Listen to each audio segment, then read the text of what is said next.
Postpartum depression PPD. ये एक ऐसा डिप्रेशन है जो माँ को बच्चा डिलीवरी के बाद होता है। बच्चे की पैदाइश के बाद एक बिहेवियर, एक चेंज आता है माँ के अंदर और वो ही सबब बनता है पोस्टपार्टम डिप्रेशन का। तो इसके रीजंस देख लेते हैं कि इसकी वजूहात क्या होती है।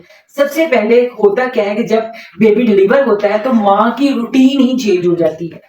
उस रूटीन में उसका खाना पीना चेंज हो जाता है। उसको 12 टू 16 आवर कॉन्टिन्यूसली बच्चे को फीड करवाना पड़ता है।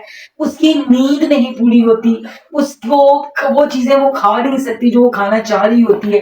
उसके अंदर बहुत ज्यादा वीकनेस की वजह से चिड़चिड़ापन और अजीब सी तबीयत हो जाती है उसकी। और दूसरा उसका रीजन क्या होता है, उसका सडन हार्मोन्स का चेंज होना। जिस वक्त आप प्रेग्नेंट नहीं होते आपके हार्मोन्स और होते हैं, जैसे आप प्रेग्नेंट होते हो एकदम हार्मोन्स आपके चेंज हो जाते हैं और जैसे ही बेबी डिलीवर होता है देन आपके हार्मोन्स दोबारा से चेंज हो जाते हैं। जो बॉडी के अंदर हार्मोन्स के चेंज आता है उस चेंज की वजह से भी बहुत सी औरतें पोस्टपार्टम डिप्रेशन को फेस करती हैं। और उसमें बहुत सारी वजह ये भी होती है कि अगर प्रेगनेंसी के दौरान औरत बहुत ज्यादा गमगीन रही है, बहुत ज्यादा बात बात पे रोती रही है या बहुत ज्यादा तनहा रही है, वो लोगों में रहना चाह रही थी लेकिन उसके पास उसकी कोई फैमिली केयर नहीं थी, उसको कोई भी प्रेगनेंसी के दौरान फैमिली केयर नहीं मिली, उससे डिलीवरी के बाद कोई फैमिली केयर नहीं मिली, जिसकी वजह से वो बहुत ही ज्यादा डिप्रेशन में रहती है। डिप्रेशन में रहने की वजह एक तो फैमिली की सपोर्ट का ना होना, एक उसके एटमॉस्फेयर का चेंज हो जाना कि हो सकता है ऐसी फीमेल,